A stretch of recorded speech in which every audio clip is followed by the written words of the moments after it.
Assalamualaikum warahmatullahi wabarakatuh. A'udzu billahi minasy syaithanir rajim. Bismillahirrahmanirrahim. Alhamdulillahi rabbil alamin wal 'aqibatu lil muttaqin. ولا عدوان إلا على الظالمين أشهد أن لا إله إلا الله وحده لا شريك له وأشهد أن محمدا عبده ورسوله ونصلي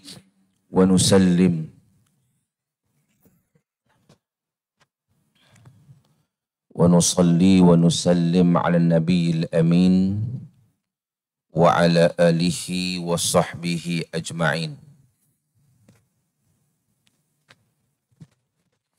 سبحانك لا علم لنا إلا ما علمتنا إنك أنت العليم الحكيم.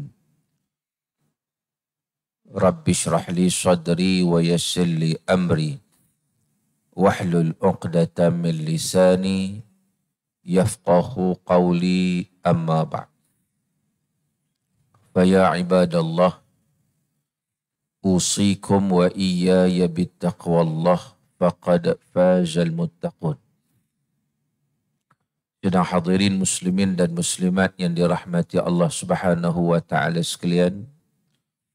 Alhamdulillah, sama-sama kita panjatkan kesyukuran kita kepada Allah Subhanahu wa taala kerana dengan limpah dan kurnia daripada Allah Subhanahu wa taala kita dapat bersama-sama pada pagi yang berbahagia ini untuk kita meneruskan perbincangan kita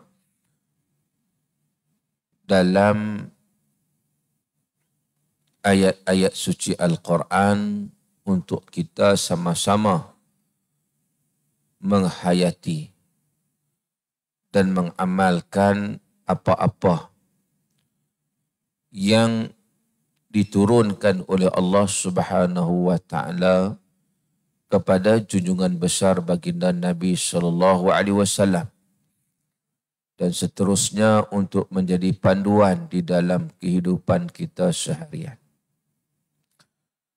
InsyaAllah pada pagi ini saya nak memetik ayat Al-Quran dari surah Yasin. Surah Yasin ni satu surah yang sememangnya kita biasa. Pejam mata pun orang baca, kita boleh sambung. Surah Yasin ni dah menjadi amalan di dalam masyarakat kita. Cumanya apabila timbul isu menyatakan bahawa tidak boleh ataupun menjadi amalan bid'ah apabila membaca Yasin malam Jumaat, itu adalah sesuatu yang tersasar daripada kebenaran. Alasannya apa? Sebab Nabi tak buat baca Yasin malam Jumaat. Oleh kerana Nabi tak buat, maka tak boleh buat. Buat juga bid'ah. Itu simple calculation. Sedangkan para ulama sudah membawa satu kaedah dalam fiqh, iaitu tarku syai' la yaqtadhi tahrimahu. Nabi SAW meninggalkan sesuatu tidak bermaksud pengharaman kepada sesuatu itu. Tarkun Nabi SAW li fi'lin minal af'al la yadullu ala tahrimih. Nabi tinggal satu perbuatan tidaklah menunjukkan kepada pengharaman perbuatan tersebut. Asalkan apa yang dilakukan itu masih lagi berlegar dalam perkara-perkara yang dibenarkan di dalam hukum syarak, yang tidak bercanggah dengan hukum syarak. Kerana ya betul Nabi tidak menetapkan malam Jumaat untuk baca Yasin. Sebab nak baca Yasin ni Al-Quran. Bacalah bila-bila pun, malam apapun, hari apapun.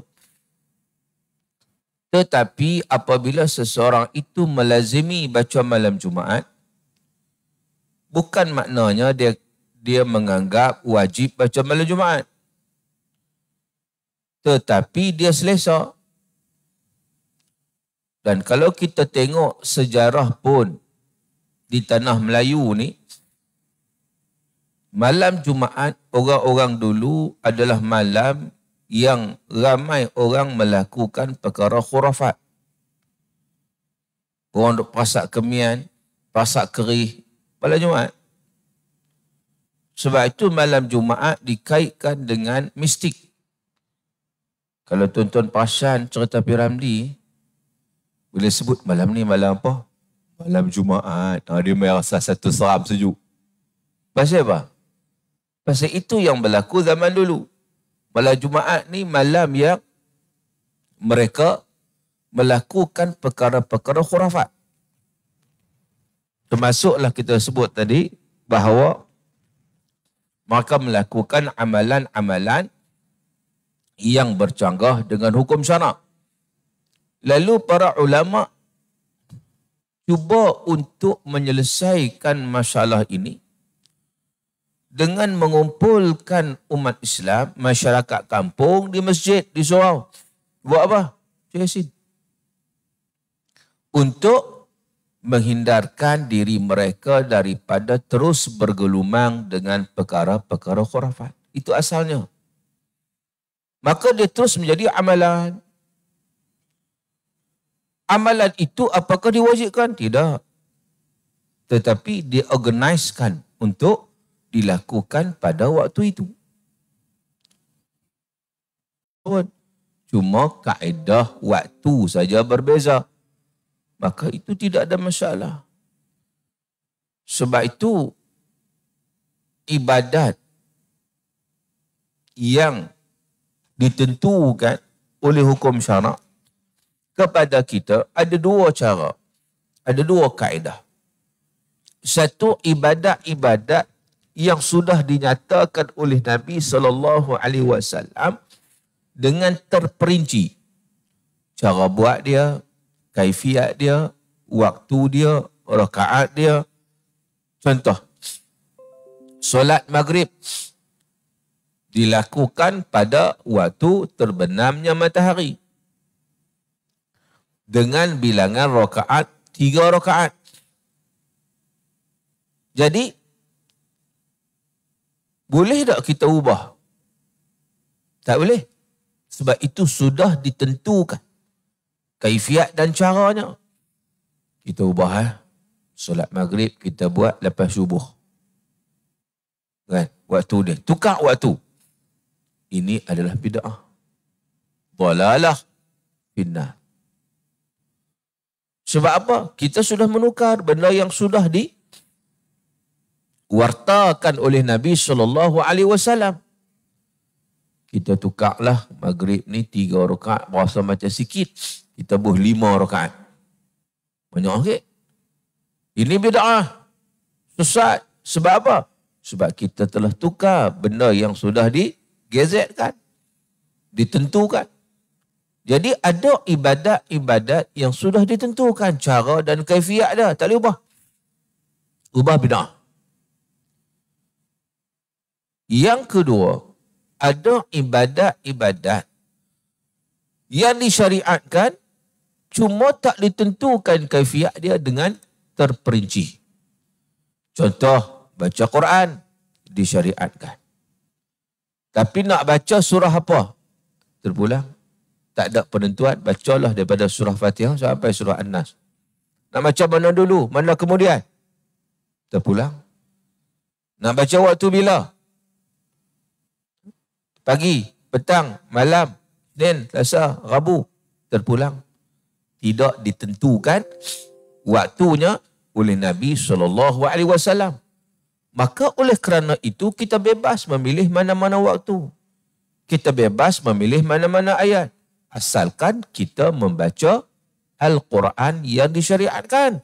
Maka dia tak termasuk dalam perkara bid'ah walaupun kita baca pada waktu-waktu tertentu. Sebab Nabi tidak pernah memperincikan dari sudut kaifiat waktu dia bila. Maghrib tadi ditentukan.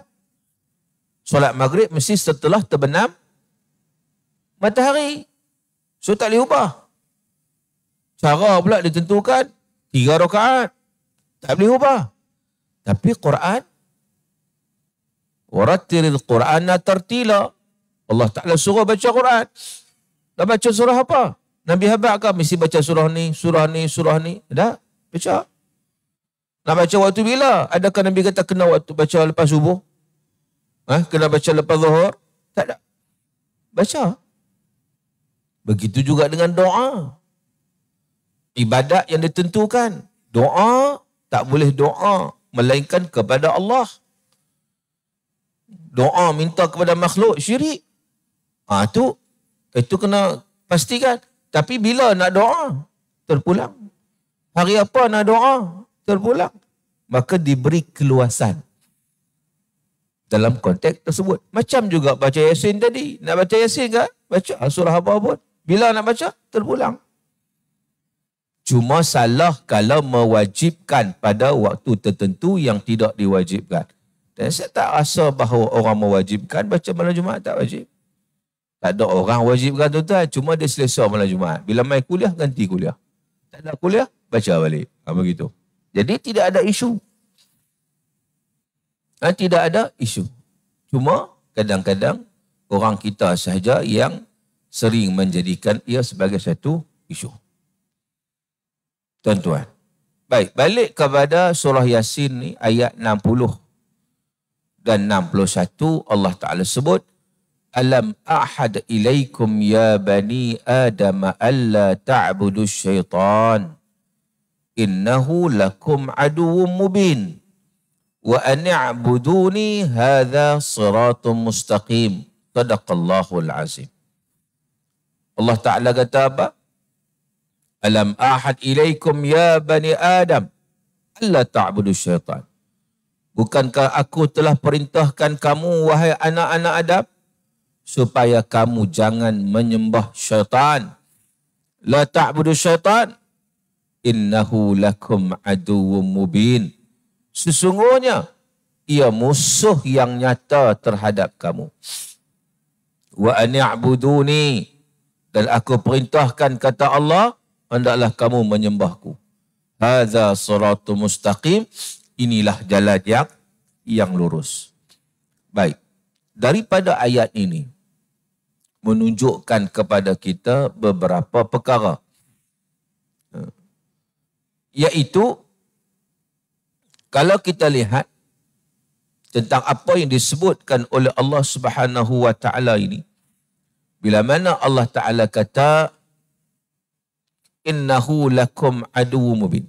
Allah perintahkan, alla ta'budu syaitan. Jangan duk ikut syaitan. Jangan duk ikut syaitan. Syaitan tu siapa? Yang dimaksudkan di sini. Perkataan syaitan itu berasal daripada perkataan syaitana. Syaitana. Syaitana ni makna dia ba'uda. Apa tu? Jauh. Asal maksud dia jauh. Jauh lagu mana? Jauh daripada rahmat Allah. Jadi syaitan ni dia nak menjauhkan kita daripada rahmat Allah Subhanahu wa Ta'ala. Syaitan ni tuan-tuan, dia ada beberapa kategori. Apa beza antara iblis dan syaitan?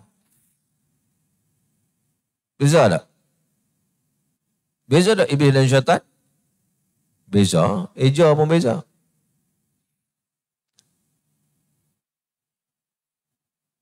Iblis adalah dari kalangan jin. Kana minal jin fafasaqa an amri rabbih. Allah Ta'ala sebut dalam surah Al-Kahfi, dia adalah daripada golongan jin, tapi dia engkar kepada Allah. Yang kata Iblis. Syaitan pula, siapa dia? Adakah dia di kalangan jin juga? Syaitan ni kata Allah ada dua. Syayatinul jin wal ins. Syaitan di kalangan jin pun ada, syaitan di kalangan manusia pun ada. Syaitan lebih luas. Syaitan lebih luas. Ada syaitan di kalangan jin, ada syaitan di kalangan manusia.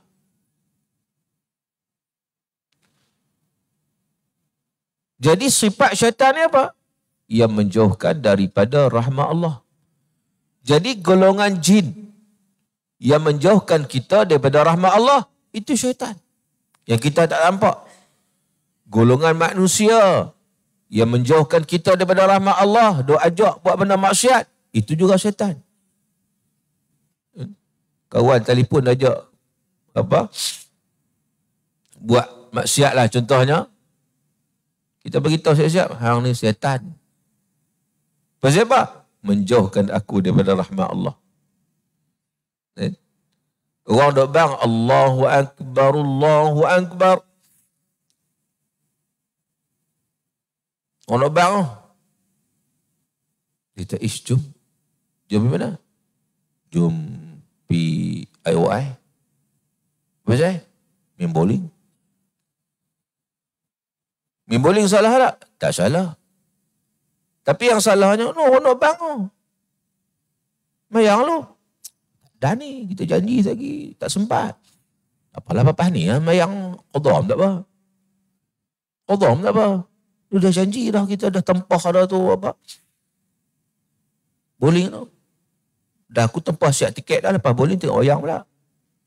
Masa nak semayang? Alah, kemudian lah. Dan semayang, dan tak apa.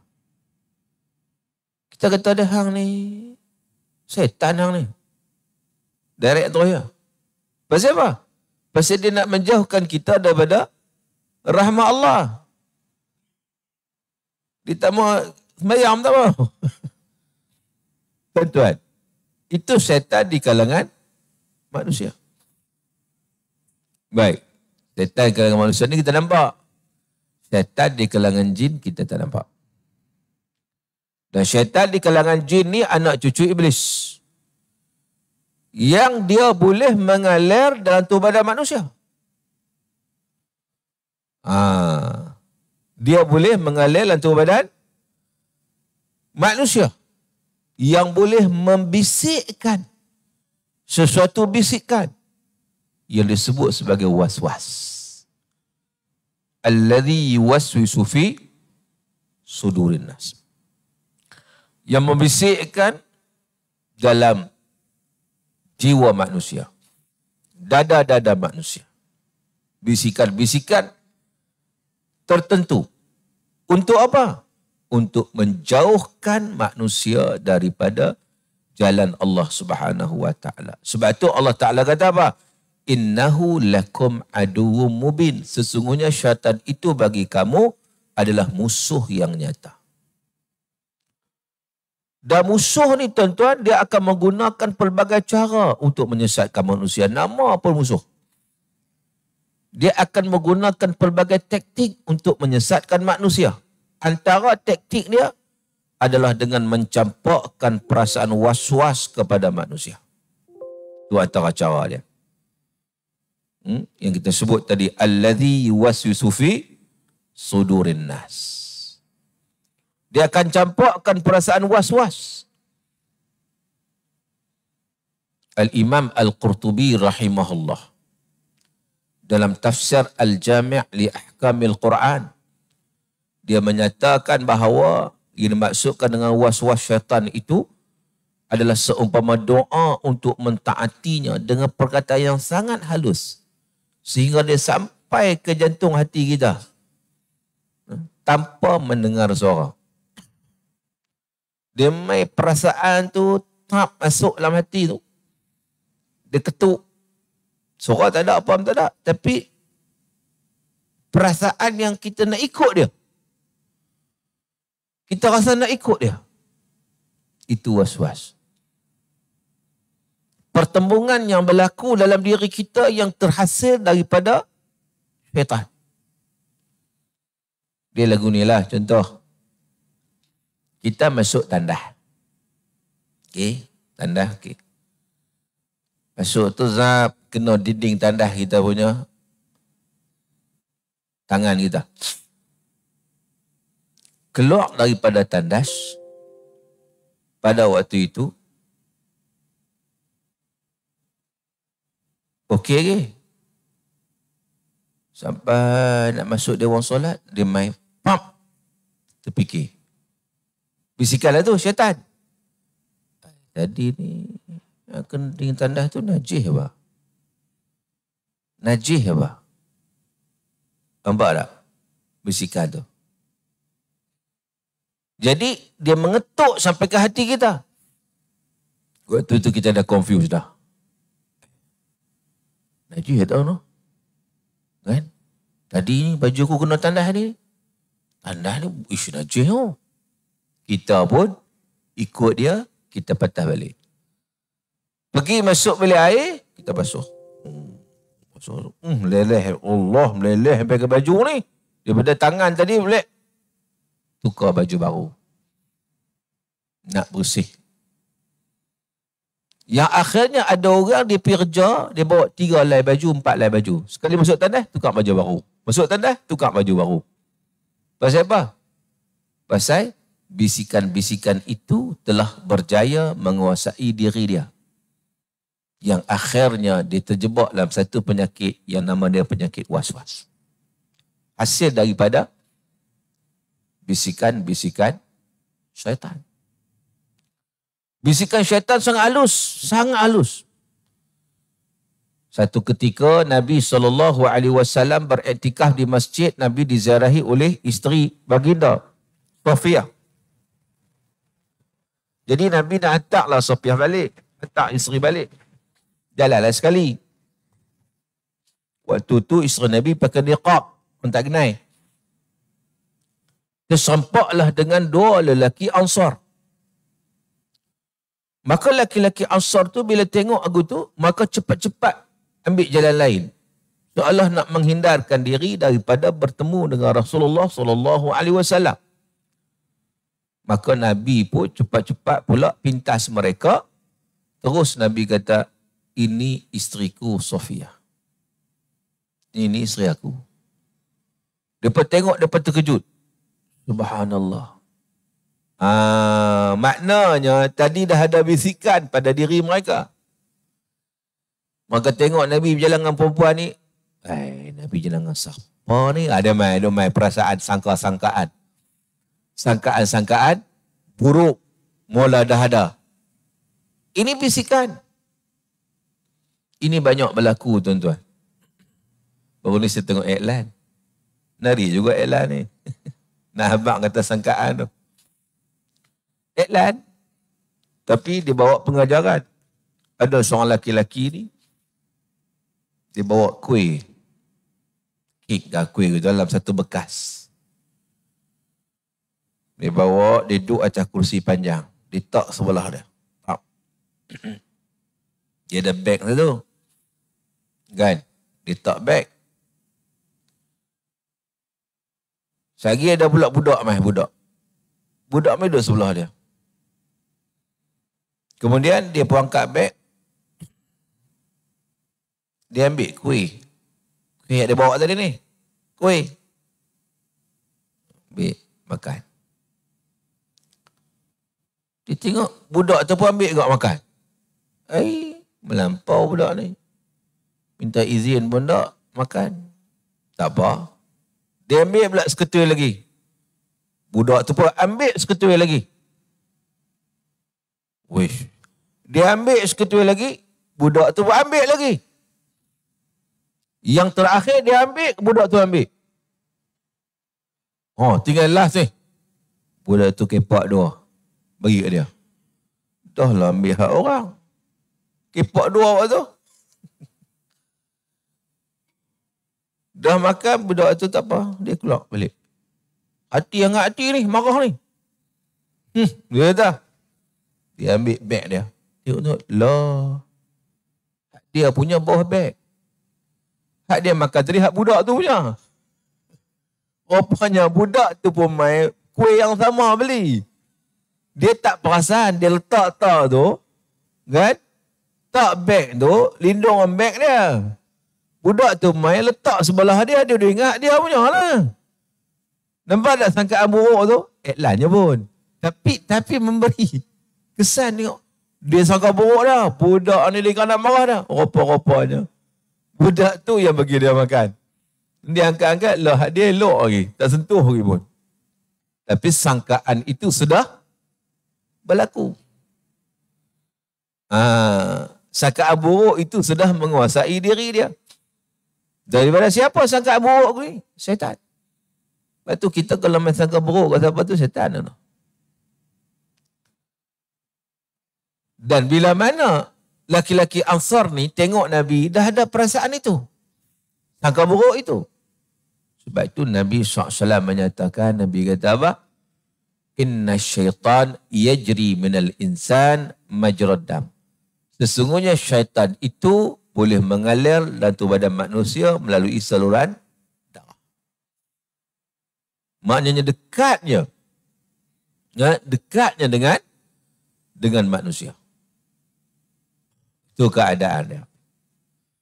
Jadi macam mana cara untuk kita mengatasi masalah ini? Masalah gangguan syaitan seumpama ni yang saya tengok bahawa ia semakin kronik zaman kita ni. Bagi ramai orang was-was. Tak kira orang tua maupun orang muda. Maka dengan sebab itu kita mengambil panduan daripada ulama. Kalau tuan-tuan nak dapat panduan yang lebih, tuan-tuan boleh rujuk. Tuan-tuan type di Google kemuskilan Penang. Ada satu web khusus dari Jabatan Mufti Pulau Pinang yang hanya menjawab segala persoalan-persoalan yang dikemukakan oleh orang ramai. Dimuatkan dalam web nama dia kemuskilan. Jabatan Mufti Negeri Pulau Pinang. Dalam tu banyak soalan orang tanya, termasuklah cara mengatasi masalah was-was tadi ni. Baru ni ada satu isu yang mana wartawan tanya saya. Dia tengok kemuskilan tu. Dia kata, Datuk, boleh tak saya nak ambil bahan daripada kemuskilan ni untuk saya jadikan sebagai satu berita, surat khabar. Dia kata ambil. Boleh. Boleh kongsi pun. Benda ilmu. Jadi, tajuk kemuskilan tu adalah hukum team building yang pencampur baur antara lelaki dan wanita. Itu tajuk dia. Tapi, kemuskilan ni sebenarnya dia berdasarkan soalan. Soalan yang orang tanya. Soalan dia, seorang suami, dia bertanya, isteri saya bekerja di salah sebuah hospital kerajaan di Kuala Lumpur. Setiap tahun dia akan mengikuti team building. Ini soalan dalam tu lah. Dia mengikuti team building. Dan biasanya yang berlaku dalam aktiviti team building itu ialah berlakunya persentuhan antara peserta lelaki dan peserta wanita. Kita tak tahu lah aktiviti apa dia buat yang terpaksa berlaku persentuhan. Dan ada juga aktiviti-aktiviti dalam kolam yang melibatkan peserta lelaki dan wanita. Yang sudah tentulah masuk dalam kolam basah itu, dia akan menyebabkan terdedah aurat. Dan pada waktu malamnya ada pula nyanyian dan tarian yang bercampur aduk antara laki-laki dan perempuan. Jadi soalannya, saya sebagai suami, apa tindakan yang patut saya buat? So dalam jawapan kemusykilan tu dibincangkan secara terperinci lah hukum ikhtilat, percampuran laki-laki dan perempuan macam mana, terutama yang melibatkan persentuhan, kan? Dan last kali conclusionnya diberitahu sebagai suami berhaklah menghalang isteri daripada menyertai aktiviti seumpama itu kerana ia mengandungi perkara yang haram. Dan saudara boleh cadangkan kepada pihak jabatan atau pihak menganjur supaya mengasingkan aktiviti antara laki-laki dan perempuan, terutama dalam aktiviti yang melibatkan persentuhan. Jawapan panjang dalam kemusykilan. Jadi surat khabar dia ambil bawah tu dia tulis, suami berhak melarang isteri menyertai team building. Kena tajuk tu tuan-tuan. Kata Mufti Pulau Pinang. Tu dia. Pakat riuh rendah habis. Tajuk, orang tak baca konten, baca tajuk je. Orang kita pula, dia tak baca konten. Dia baca tajuk. Pakat terkejut. Kan? Pakat ulas, pakat komen. Kan? Komen negatif pun ada. Ni apa punya pandangan ni, sampai team building pun tak nak pergi. Amboi suami nak guna kuasa veto dia. Sampai tak bagi bini tu, bini kerja tu sampai kerja langsung kalau begitu. Contohnya, diulas entah ke mana, ke langit mana, tak tahulah. Kan? Cerita lain. Tapi menjadi isu lain. Sebab apa? Sebab tak baca apa habis. Biasalah soal abang dia, tajuk dia tu sensasi lah sikit. Kan? Tapi kena baca lah konten dia, apa isi kandungan dia. Itu kemusykilan lah. Saya nak ceritanya. Jadi, persoalan-persoalan yang sampai ke Jabatan Mufti banyak. Tahun ni saja, ni sampai ke bulan 10 ni dah 600 soalan. Setiap hari ada. Kadang sebulan ada 5-60 soalan orang tanya. Dan nak jawab tu kan kita jawab boleh, tak boleh, bukan begitu. Jawapannya lengkap. Jawapan lengkap. Sebab tu kita ada pasukan penyelidik. Takkan ni tak cukup, bagi saya tak cukup. Ada 5 orang dia. 5 orang ni kerja dia main-main tu buka kitab terus. Masuk kerja tu, ambil kitab buka lah. Kerja dia baca kitab ya, lama-lama alim dia. Pasal apa? Kerja dia hari-hari buka kitab ya. Buka kitab. Sebab apa? Nak jawab persoalan-persoalan yang dikemukakan ini. Jawapan itu mesti berdasarkan kepada ayat Quran, hadis, aqwal ulama dan sebagainya. Dia kena merujuk kitab Mawsu'ah, contohnya Mawsu'ah al-Fiqhiyah al-Kuwaitiyah. Dia rujuk kitab Abdul Karim Zaidan, dia rujuk kitab Wahbah Zuhaili, Fiqhul Islami wa Adillatuh, dia rujuk kitab Mughnil Muhtaj, dia rujuk kitab Al-Imam Nawawi Majmu' dan pelbagai lagi. Maka hari-hari rujuk kitab. Sebab apa? Nak jawab soalan tu. Nak kena menghasilkan penulisan. Lalu jawapan-jawapan tu setelah disaring pula, bukan terus. Kan?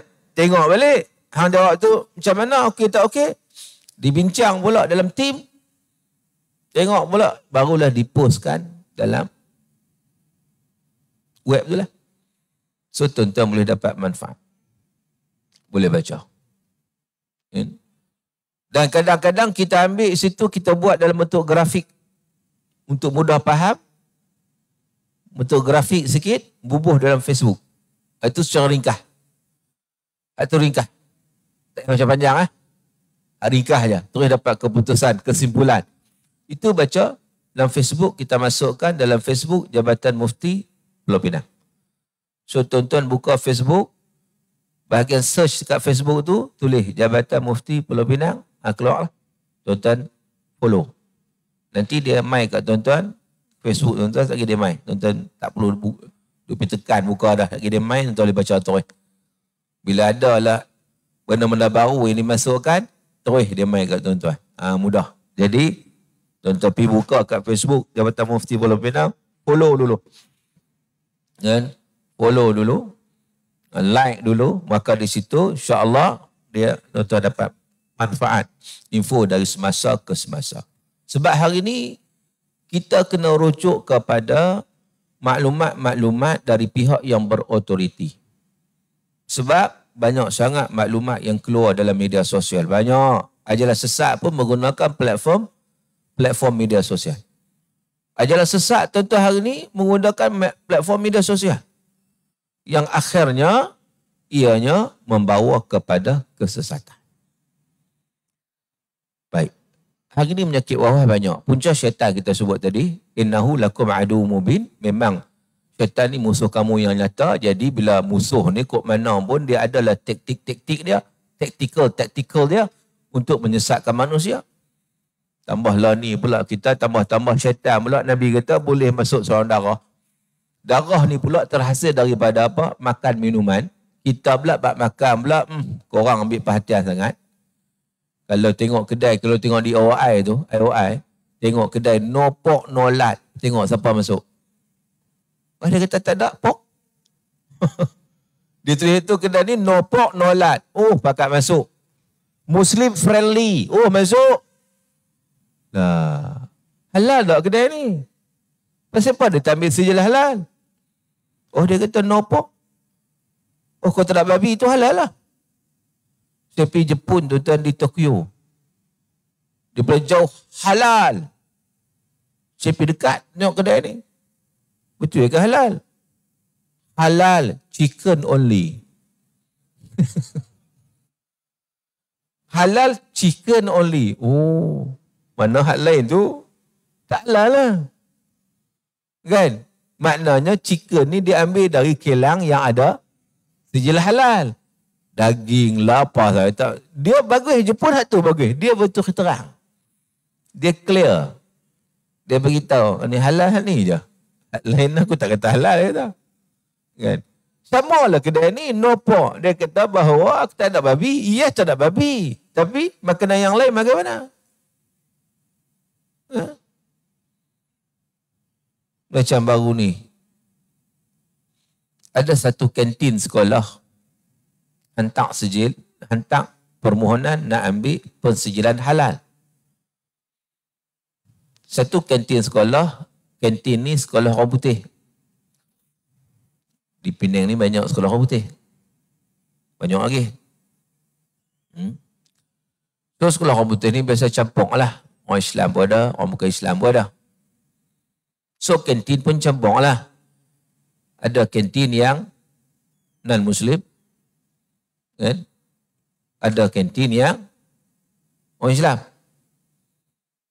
Orang Melayu ni dia tengok kau non-Muslim semua dia tak masuk. Kan? Melayu ni masuk lah. So hak Melayu ni dia hantar minta sijil halal. Bila cek balik minta sijil halal ni, kita hak Melayu ni toki dia sama je. Toki dia non-Muslim. Kau ni toki kepada hak bukan Islam ni dan dia toki juga kepada hak Islam ni. Oh, gitu kah? Tak apalah, toki tak apa. Kita minta ramuan. Hak digunakan. Ramuan pun sama ya. Ayam pun sama. Dia supply kepada hak bukan Islam ni, dia supply orang Islam juga. Dan dia bukan ambil daripada yang ada persijilan halal. Ayam tu ambil, ayam bukan Islam. Ini berlaku. Sebab tu kalau sijil halal dia takkan bagi tempat-tempat macam ni. Takkan bagi. Sebab tu kedai no pork no lard, kenapa tak minta sijil halal? Sebab kalaulah halal masuk, dia akan tengok semua ramuan. Bukan tengok pork lard je. Dia tengok semua. Ayam dia, daging dia, rempah dia, sos dia, kicap dia, tahu dia. Semua dia akan tengok. Daripada mana sumber itu diambil. Itu bersihnya. Sebab tu setiap tempat yang akan pergi dia akan nilai bersih pula. 3/5, 4/5, 2/5. Itu ada skala dia. Yang dilihat semua tu. Tuan-tuan. Makanan itu juga menjadi penyebab wujudnya sebab kita makan jadi darah kan. Kalaulah tak halal atau ada syubhat, dia attract pada magnet kepada setan. Setan kan kot tu. Itu jadi wah-wah makin banyak. Sekarang ni budak-budak sekolah pun dah wah-wah dah. Cuba tengok makanan di kantin-kantin sekolah. Saya selalu sebut benda ni. Kita concern. Kalau di sini ada AJK, PIBG kat sini. Ada PIBG tak? PJKBG tak sini? Ada AJK, PIBG. Contoh, kita pergi tengok sekolah-sekolah yang kita jadi AJK tu. Kantin sekolah memanglah dia tak minta sedia halal kan? Kita kata buat tu orang Islam dah pun, halal lah tu. Dia tu okey lah orang Islam tu. Dia masak okey lah. Ramuan hak dia ambil daripada mana? Pergi tengok bihun dia ambil dari mana-mana. Dia ambil bandel besar-besar bihun. Ada tak cop halal? Tak ada. Pasal apa tak ada? Kalau minta pun tak dapat. Sebab apa? Kelang tu macam dulu viral. Dulu viral.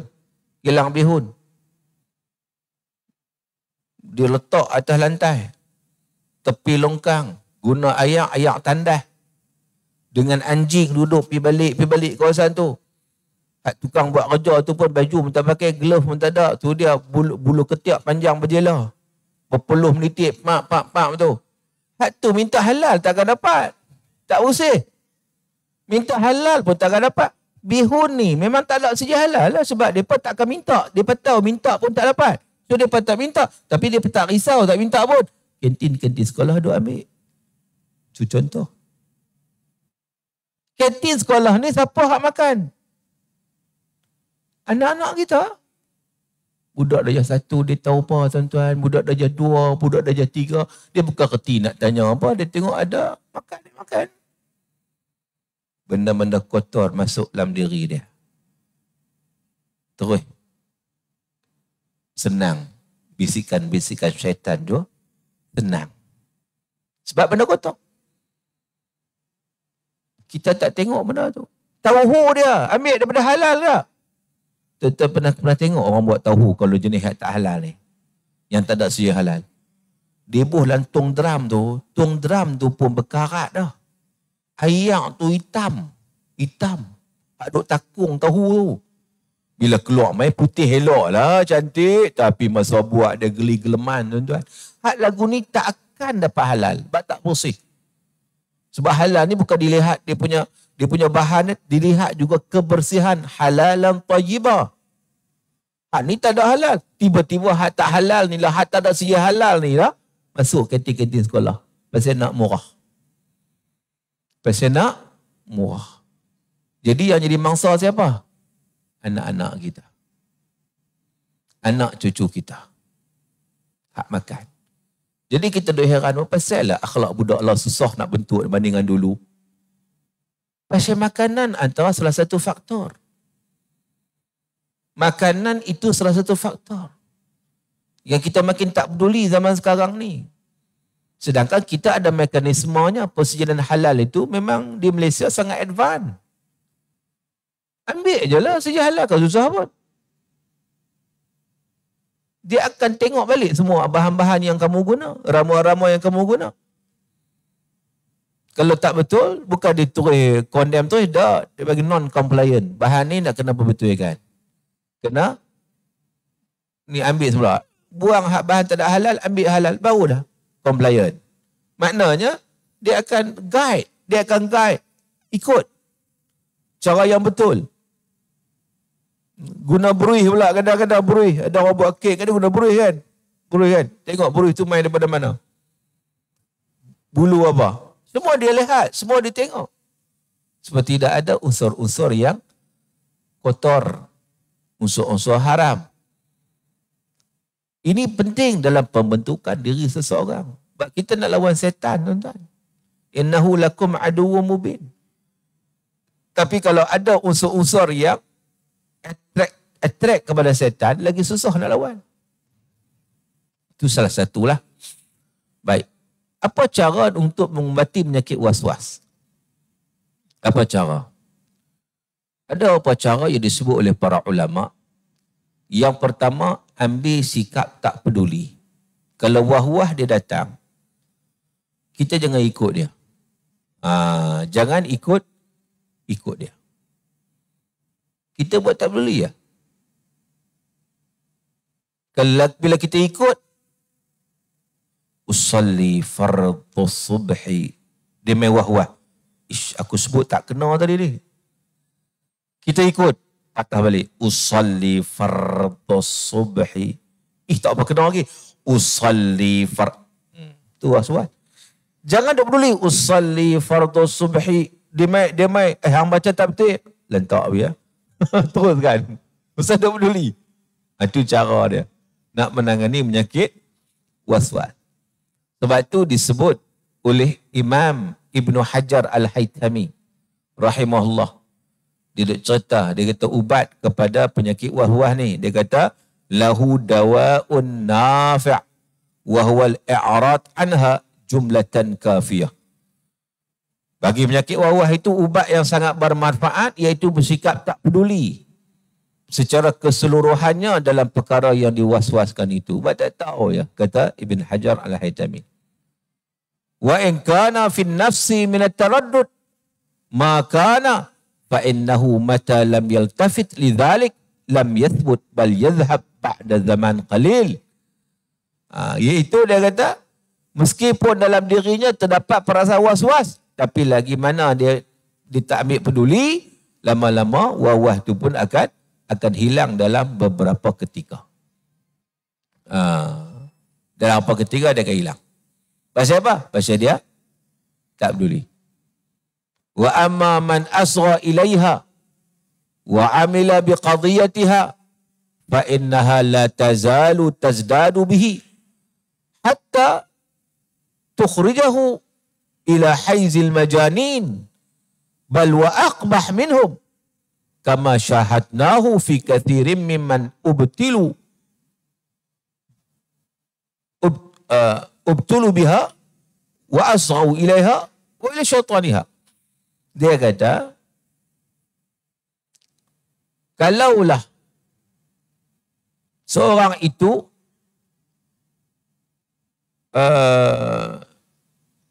mengambil peduli was-was, mana dia duk ikut. Bila main bisikan tu, dia duk peduli kat dia. Dia duk ikut.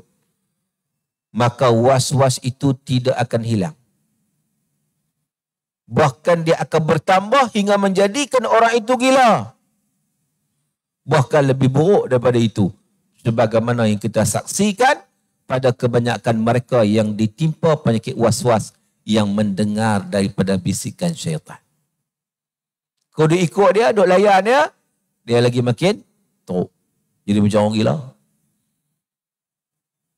Sebab itu ada seorang ni berjumpa seorang alim, Tok Syekh. Dia mengadu pada Tok Syekh tu. Dia ni selalu kalau niat ni susah, dia kata. Niat banyak kali. Pasal apa? Pasal bila niat, dia rasa macam batai, dia niat balik. Betul rasa batai, dia niat balik. Kan? Dia tanya macam mana nak buat ni, Tok Syekh. Tok Syekh tu kata, hang ni gila. Orang gila ni tak wajib sembahyang. Itu perli tangkap tahap tinggi punya. Tok Syekh jawab, hang ni tak payah sembahyang ni, tak payah sembahyang. Siapa tak payah sembahyang? Dah lah, hang gila je. Mana ada orang lagu tu? Mana buat lah, pasal pada buat tak jadi, buat tak jadi ni biasanya macam tu gila je. Memang orang-orang ni dia jadi macam gila. Dia duk ulang benda yang sama.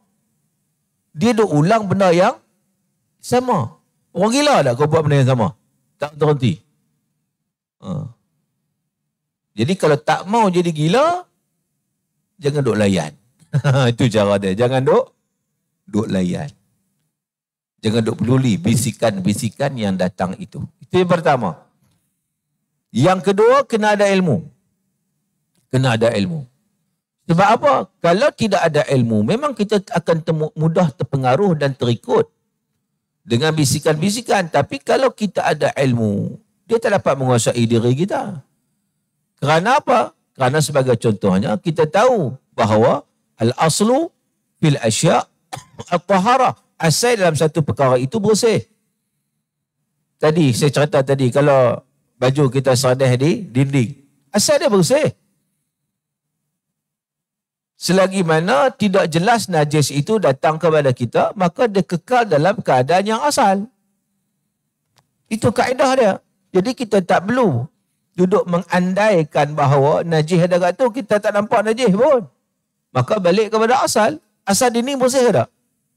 Siapa ada pergi tempek najis kat dinding tu? Tak ada. Asal dinding itu adalah bersih. Kalau nak ada najis, mesti ada bukti dia. Tak ada pun. Jadi kita balik kepada asal. Itu ilmu. Jadi kita tak akan terikut-ikut. Sebab kita tahu bahawa benda tu dah clear, dah jelas. Tak perlu nak tukar baju lagi dah. Sebab apa? Sebab bersih pun. Kecuali jelas menunjukkan ada najis. Sedangkan tak ada. Kita buat andaian saja. Andaian itu tak dipakai. Ada orang teruk tuan-tuan. Wah-wah dia tanggap teruk. Dia salam dengan tokek sayur non-Muslim. Tangan gua tu basah. Dia pun berasa, dia ni pagi tadi makan bak kutih apa? Gua basah tangan tu. Kawan jual sayur basah lah. Dia nak sembung apa. Sayur kan nak bagi segar kan? Nak bagi segar kan? Kita pergi salam dia. Basah. Dia main duk fikir. Dia main wah-wah ni fikir. Basah ni tangan kawan tu. Dia ni memang sure. Aku nampak sebelah tadi ada mangkuk. Dia duduk makan apa ni. Kan? Dia duduk makan apa. Tak dia makan sup ni. Sup bak kutih tadi. Jadi basah dia kena tangan aku. Tadi aku pegang sering kereta. Naya, sering kereta aku moral Allah dah. Aku balik rumah tadi. Baju aku nak masuk dalam mesin basuh. Mesin basuh tu campur dengan baju semua orang. Aku duduk dekat sofa, aku pegang remote. Aku pegang sofa. Kan? Aku pergi kat dapur makan dengan pinggan mangkuk, aku pegang. Ish, nak kena samak semua ni. Dia main lagu tu. Tuan-tuan, wah-wah dia memang sampai tahap macam tu. Habislah aku mughalazah. Badan aku mughalazah. Rumah aku mughalazah. Kereta aku mughalazah. Ada sampai tahap kronik. Ada orang tu, saya dimaklumkan, dia nak salam dengan orang pun tak mau.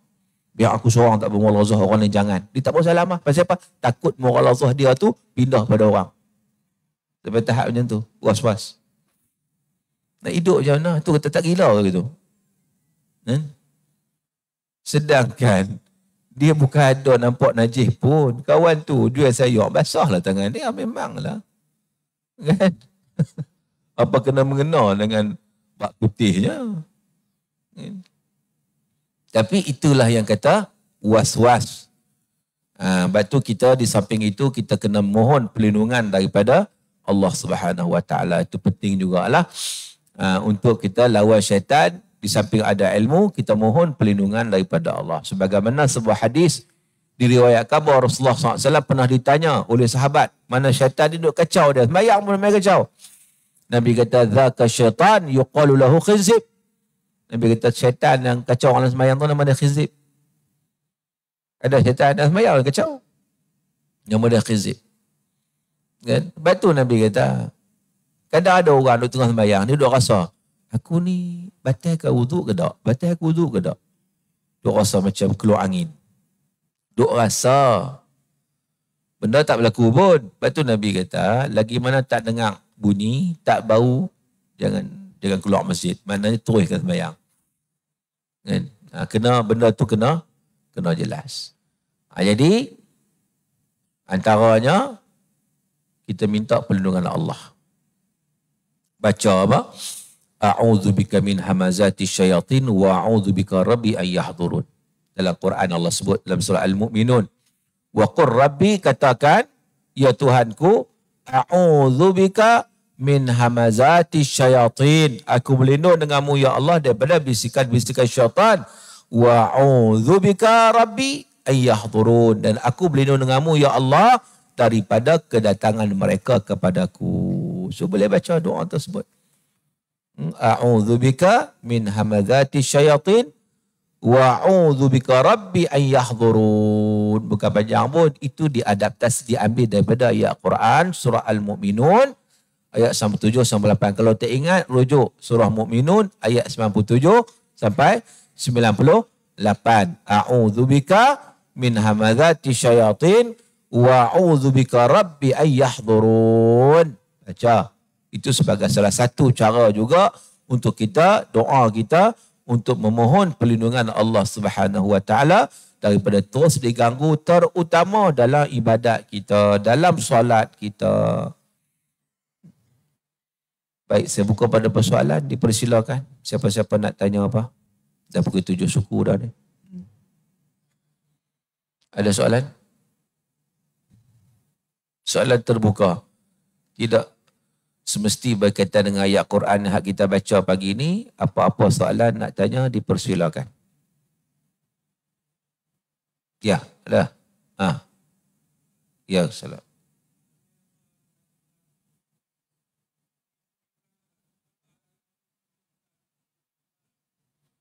Al-Yuyu.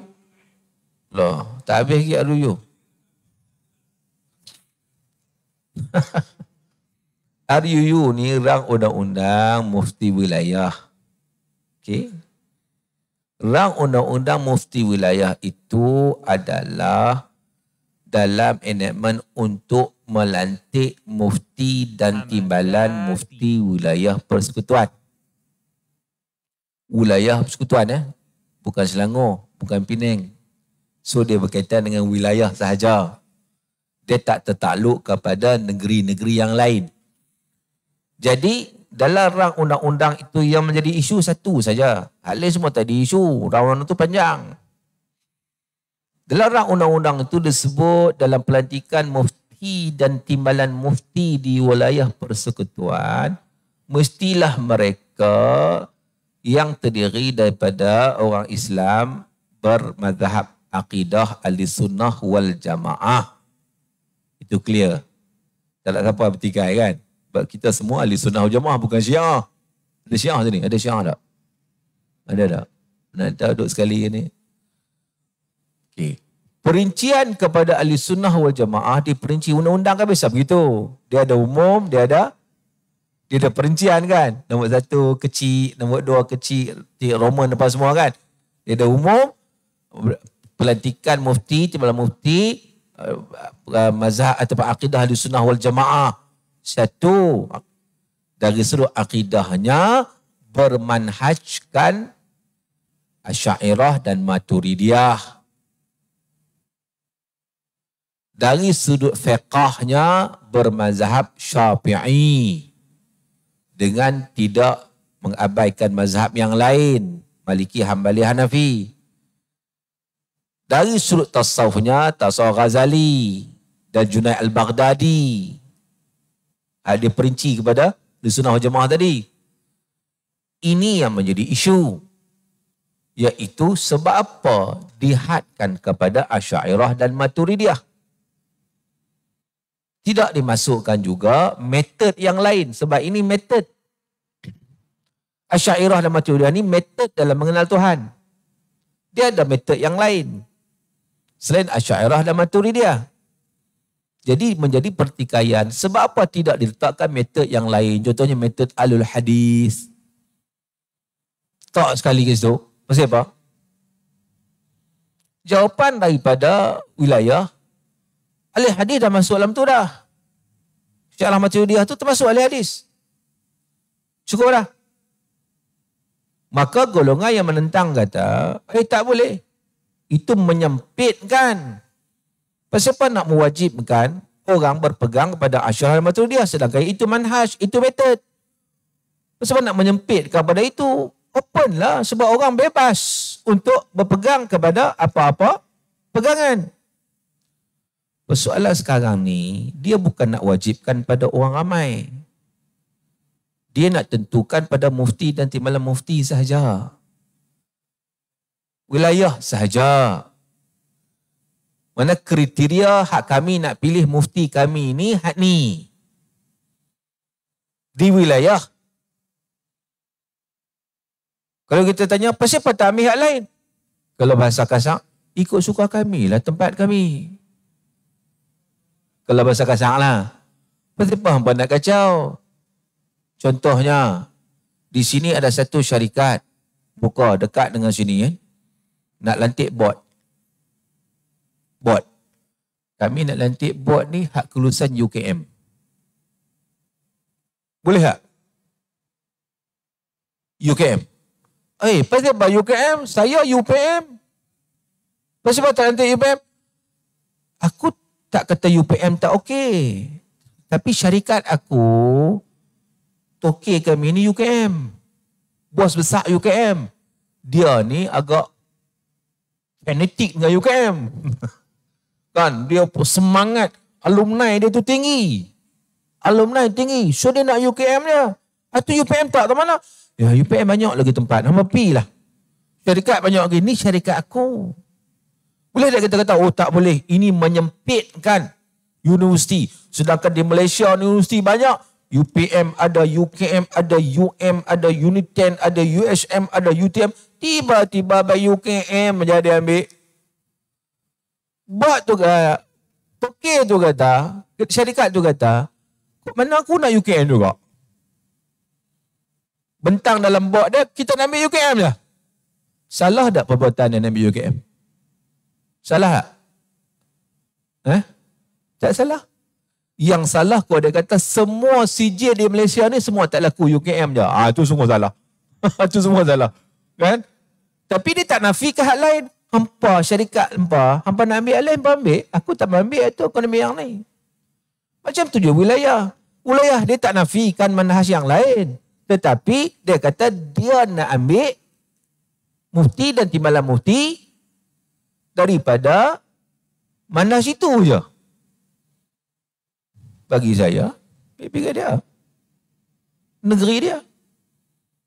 Tapi pasal apa heboh? Pasal wilayah tak ada DUN.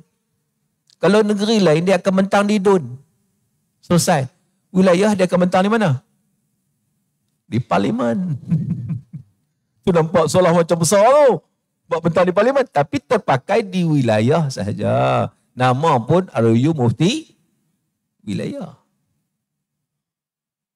Kalau dia kata, oh semua kena macam ni, memang orang tak setuju. Sebab apa? Itu ialah orang dia nak pegang manhaj apa, pegang. Tak masalah. Saya sendiri pun, saya lebih terbuka dalam bab tu. Sebab kita metod tak ada masalah kan. Metod untuk kenal Tuhan. Memanglah Asy'ariyah dan Maturidiyah itu dominan. Kan? Tapi ada metod lain lagi. Lagaimana metod tu masih terkandung pada Ahli Sunnah wal Jamaah, silakan. Tapi sekarang ni mufti wilayah bukan diwajibkan pada semua orang. Dia tidak kacau negeri-negeri lain. Cuma dia nak tentukan di negeri dia saja yang berpahaman macam tu. Maka salah kata salah? Salah kata salah? Tidak. Tak, itu cerita lain. Itu cerita lain. Tapi ini cerita RUU khusus kepada pelantikan mufti wilayah. Bukan mufti Penang. Bukan mufti Melaka. Bukan mufti Sabah. Tak sama. Dia tak sama. Pelantikan mufti wilayah dan timbalan mufti wilayah. Kecuali kalau ada orang tu dia nak jadi mufti wilayah. Tak boleh, aku manhaj lain. Kalau aku lebih tak dapat, kena wah. Sebab aku nak pilih orang tu. Itu mungkinlah. Tapi kalau orang yang tak ada kaitan, tak ada apa. Jadi bagi saya itu lebih pada polemik sajalah. Macam saya bagi contoh tadi lah, syarikat yang nak buka tadi, nak ambil UKM, boleh tak boleh? Kita nak marah dia, tak boleh. Pasal itu syarikat dia. Dia kan buat benda salah pun. UKM salah satu universiti yang diiktiraf di Malaysia, betul tak? Itu salah tak? Tak salah pun. Okey je. Ya.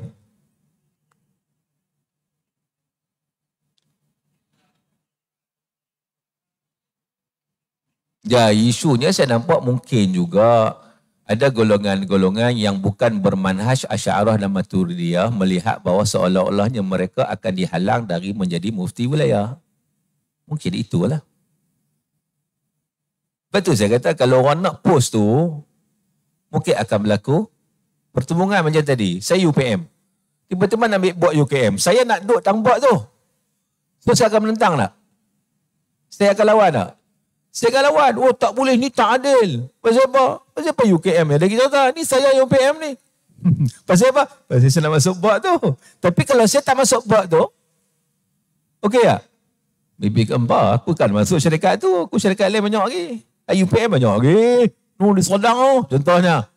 Kan? Contohnya begitu. Mungkin juga. Sebab tu saya kata bahawa benda ni merugikan bila berlakunya perbalahan. Saling ra'i lah. Benda masuk benda khilaf kan? Ra'i je lah. Dia suka makan apa? Tak apa, makan je lah. Lagi mana dia makan tu makan yang halal. Kita mungkin suka makan benda lain. Dia pula ra'i kita. Dia ra'i kita nak makan apa? Kita ra'i dia nak makan apa? Kita ra'i dia nak menggunakan manhaj apa? Dia ra'i kita nak menggunakan manhaj apa? Saling ra'i mera'i di antara satu sama lain. Selesailah masalah. Setiap orang ada dia punya pandangan dia, kehendak dia. Pasal apa nak bergaduh? Hanya benda-benda macam ni bergaduh akhirnya merugikan umat. Sebab tu saya lebih memandang kepada penyatuan umat. Kita saling hormat, menghormati pendirian masing-masing.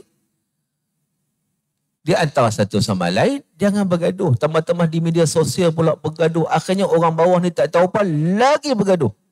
Menimbulkan puak sana, puak sini. Dia merugikan. Sedangkan kita, umat Islam, patut berdiri di atas kasih sayang.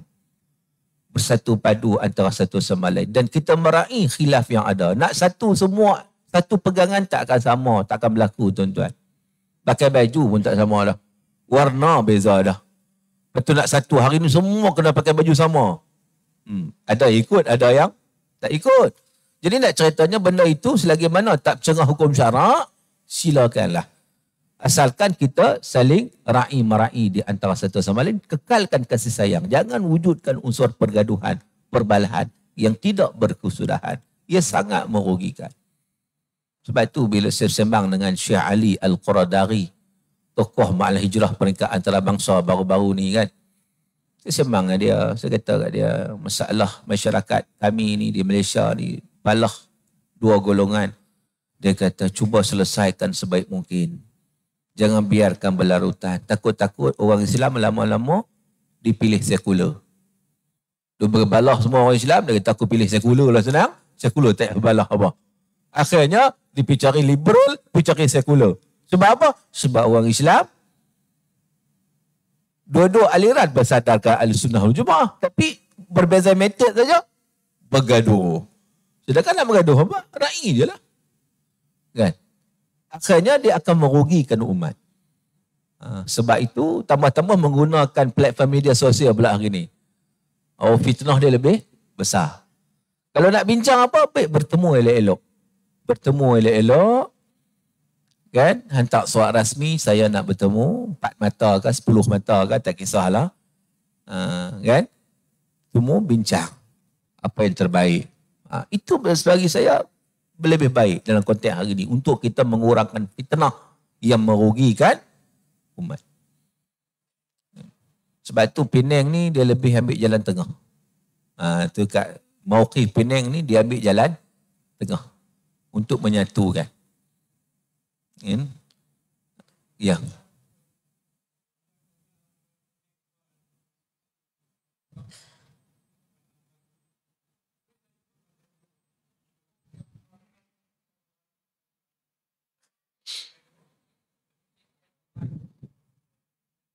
Ya ada, Penang pun ada. Itu dalam sebaran media sosial kita lah. Hadis ada, Quran ada, dan itu sebagai tambahan. Ya.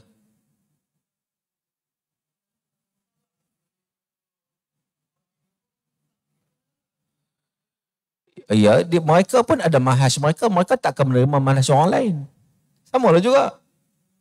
Mereka tak terima ada manhaj lain. Kau nak mari duduk situ. Dia tak terima juga. Pelantikan mufti Juga dia ambil manhaj ahli hadis. Dia takkan terima yang Asy'ariyah mati dah pergi sana, sama tak? So sama, ra'i lah juga. Nampak tak kita kata ra'i tu? Kan? Kalau satu pihak saja ra'i, pihak yang lain tak ra'i, masalah lah. Tapi kalau sama-sama ra'i, ini manhaj yang lain, dira'ikan, tak apalah. Yang ini manhaj yang lain. Itu saja. Manhaj saja. Nak bergaduh apa? Okey.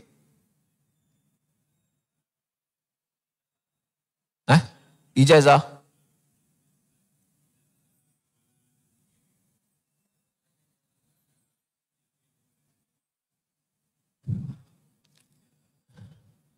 Nak ke ijazah degree ke master ke PhD kan? Ijazah amalan. Dia sebenarnya apabila seseorang itu mengajar, itu sudah wujud padanya ijazah. Tak perlu disebut lagi saya mengijazahkan anda. Harus mengajar hari itu apa? Adakah setiap kali nak mengajar kena bagi tahu ijazah?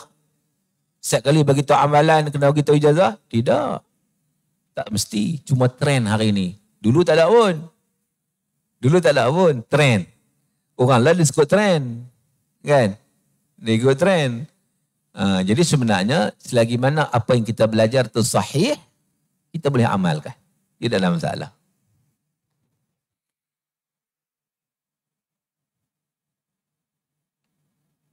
Ya, lain soalan? Ya.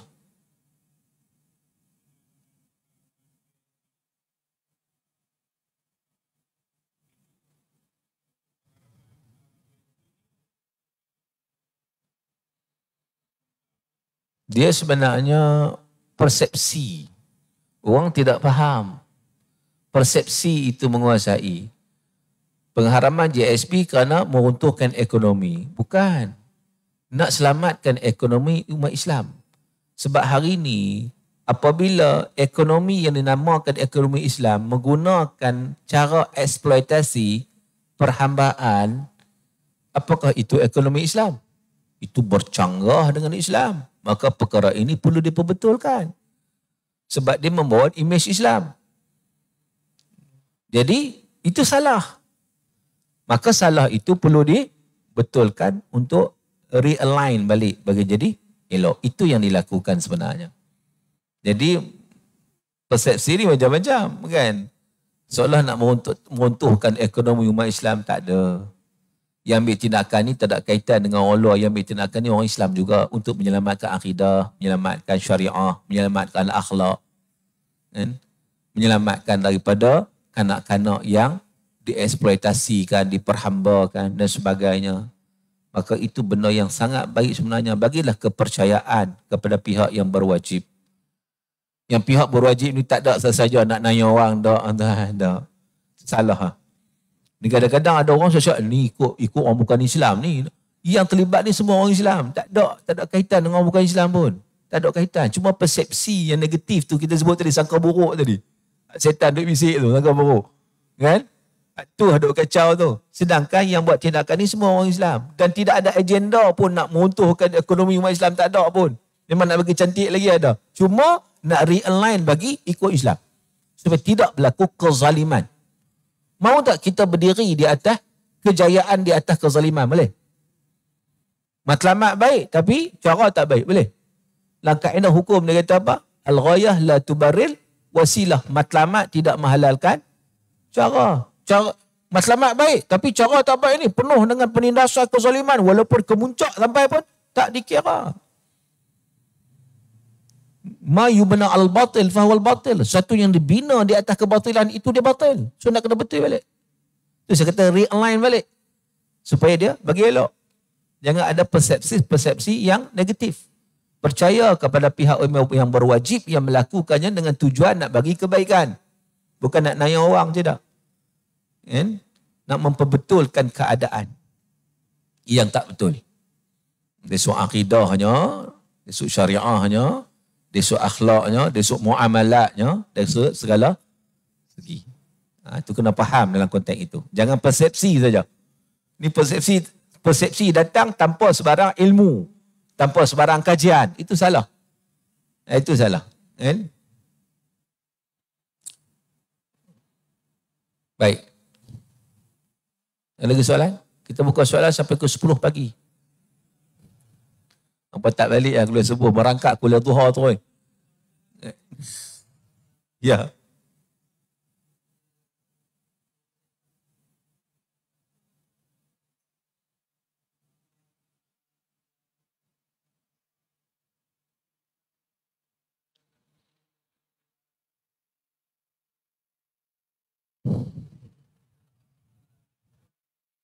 Dan budak-budak memang sekarang ni antaranya ditempatkan di Pulau Pinang 200 orang. Tempatkan di Pulau Pinang. Dan JPN pun masuk. Jabatan Pendaftaran Negara masuk. Cek satu-satu. Cek nasab. Memang ada pun yang tak tahu. JPN pun tak boleh teris. Bayangkan Jabatan Pendaftaran Negara pun tak boleh nak teris. Mana kata main kot mana ni. Itu mana bahaya tak pendaftar ni. Yang akhirnya berlaku perkahwinan adik-beradik boleh berlaku. Perkahwinan antara waris boleh berlaku sebab benda tak clear, benda tak jelas. Lepas tu kita kata nak kena realign balik, nak kena perbetul semua balik ni. Kalau tidak celau lagi lama lagi celau. Dia makin berkembang, makin banyak masalah. Kenapa betul? Hak mana ada ni, hak mana boleh berbetul. Kan? Jadi benda itu sedang diusahakan. Tengoklah macam mana kan senang diusahakan. Sebab yang tak ada data langsung pun ada. Maklumat yang saya dapat, yang tak ada data langsung di JPN, Jabatan Pendaftaran Negara pun ada. Bayangkan budak nak besar macam mana ni, akan datang ni. Kau data dia pun tak tahu, mak dia pun tak tahu, pak dia pun tak tahu. Sedangkan dia bukan anak yatim. Tapi tak boleh teris. Pasal apa? Sistem itu tidak didaftarkan, tidak apa semua ni. Ini kata kekacauan ni, nak kena betul balik. Banyaklah isu sebenarnya, cuma orang tak tahu. Banyak isu. So nak kena betulkan balik. Wallahu ta'ala alam wa sallallahu ala sayyidina Muhammadin wa ala alihi wa sahbihi wa baraka wa salam. Sekadar itu sedikit perbincangan kita pada pagi ini. Moga-moga insya-Allah sikit sebanyak yang kita bincang diberkati dan dirahmati oleh Allah Subhanahu wa taala. Apa yang baik datang daripada Allah. Salah silap saya maaf. Sekian aqulu qauli hadza wa astaghfirullahal azim li wa lakum wa billahi taufiq hidayah. Wassalamualaikum warahmatullahi wabarakatuh. A'udzubillahi minasyaitonir rajim. Bismillahirrahmanirrahim. Alhamdulillahirabbil alamin wassalatu wassalamu ala asyrafil mursalin wa ala alihi wa sahbihi ajma'in. اللهم اجعل جمعنا هذا جمعا مرحوما وتفرقنا من بعده تفرقا معصوما. اللهم فقهنا في الدين وعلمنا التأويل. اللهم آتنا أفضل ما تؤتي عبادك الصالحين. ربنا عليك توكلنا وإليك أنبنا وإليك المصير. ربنا آتنا في الدنيا حسنة وفي الآخرة حسنة وقنا عذاب النار. وصلى الله على سيدنا محمد وعلى آله وصحبه وبارك وسلم والحمد لله رب العالمين. تقبل الله منكم.